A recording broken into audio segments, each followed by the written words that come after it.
Just trying out the handler wand on my GoPro since I didn't get to use it when running with the bulls the last 2 days. But I guess that's the way it goes. Can't have everything we want in life. Safety and those kinds of things are important.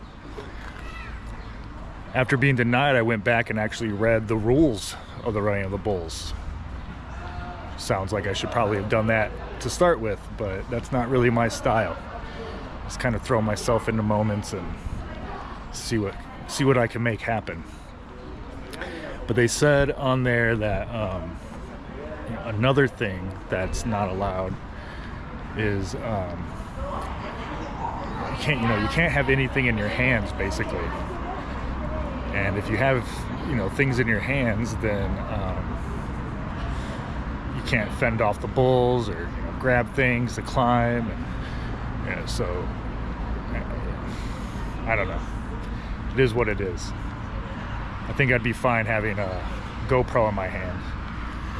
Something they mentioned too is that there's usually about 1,200 runners for every running, and there's less than a 1% chance of being gored. And from everything I've ever watched and seen on videos and now in person, is it seems like the real danger are the humans. The panic that goes into the group, the crowding together, the pushing each other out of the way, the looking back over your shoulder and running into the person in front of you and causing a pileup. So it's really the rush of adrenaline and humanity that's the dangerous part of that, and not so much the 1,200-pound bulls. They tend to kind of herd together into a little group of 3 or 4 and just keep their eyes forward and get through. There's men who run behind with sticks and prod them along. So quite the experience to see in person. Pamplona has been phenomenal. This is a very, very interesting city. There's the old quarter where most of the festivities take place, and it's just like you've seen on TV and in videos where it's very old, very narrow streets, kind of cobblestone, tons and tons of bars. I think they said something that Pamplona has more bars, like the highest density of bars in all of Spain. And I believe it. Like every other storefront down in the old quarter is a bar or a tapas place. And that reminds me, I've fallen in love with this tapas culture. So you go to a bar and the tapas, which are kind of like appetizers, are all free. You don't have to pay for them. You have to order a drink, of course, but and they're great. I mean, meats, cheeses, veggies, peppers, all kinds of great stuff. And it's literally at every bar in Spain. So walk in, order yourself a beer, a glass of wine, enjoy some free tapas, and then they hope that gets you in the mood for some more food and you can sit down and have a full meal. But I love it. I'd like to see more of that kind of thing in the United States. Promotes real good social activities and getting out and spending time with people. The people here have been very polite, very helpful, very generous. Just a great all-around experience. Definitely want to come back and experience this again. I think when I come back, I'll probably do it with a tour, I think.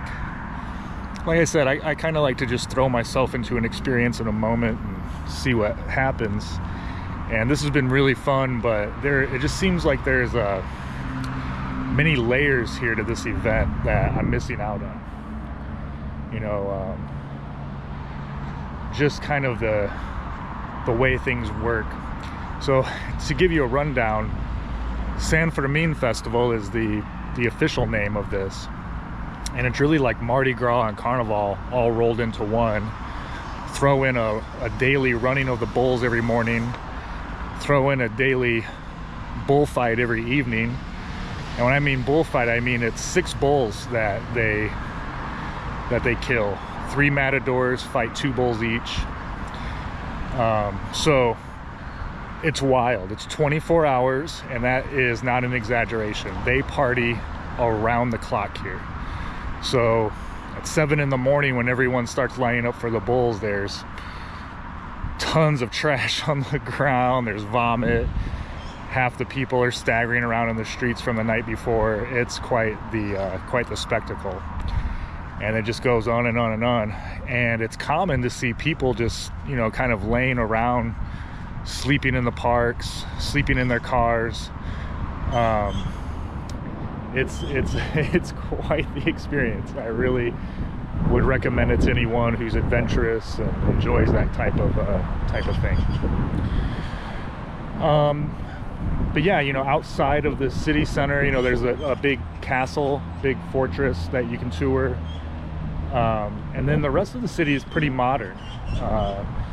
I don't know the exact population of Pamplona. I didn't look it up, but I would say there's probably at least 60,000 people here. It seems like a good mid-sized city.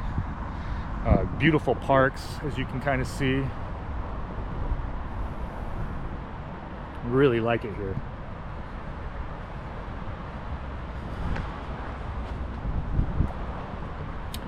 I don't know if I would ever want to live in Pamplona, especially with San Fermin happening once a year, but I've got the bug.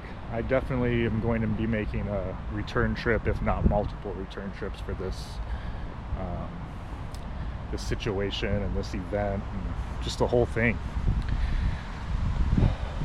See what else. You know, the first leg of my trip was phenomenal. It really over-delivered in the best ways. Here in the last few years, I've become friends with a guy who runs a business in Southern California with his wife. He's a Dutch national originally, also from Canada, and he and his wife just bought a place in a small town on the Algarve coast of Portugal. And when I told him I was making this trip, he invited me to check it out, and I absolutely fell in love with it. That is a place I could live at for the rest of my life. It's a small, you know, seaside kind of area, southern coast of Portugal. I mean, just beautiful beaches. Really wonderful place to spend time. Very affordable. The people were just out of their way to be nice and helpful. They all speak English. The weather is perfect there year-round. It's like Southern California weather, Mediterranean. The food was phenomenal. Everything was fresh caught from the ocean. Very few ingredients. You know, I had this plate of dorado, which is a local, you know, a fish that's fished there in the local waters. And the only thing on the plate was a little bit of minced garlic and half a lemon to squeeze over the fish. And then a couple of roasted potatoes. And it was one of the best meals I've ever had. It was just so good, so fresh. And you know, every meal was like that. Not a big, giant, you know, cosmopolitan area at all, but also not rural. Right across the river from Spain, not far from a lot of other, you know, larger resort towns. So definitely going to be exploring that area again soon, and who knows, might end up over there someday. But I'm going to take this off now. I was just trying this thing out. When I get back to the room, I'll check it out and see if I can improve on this and maybe record something else. Ciao.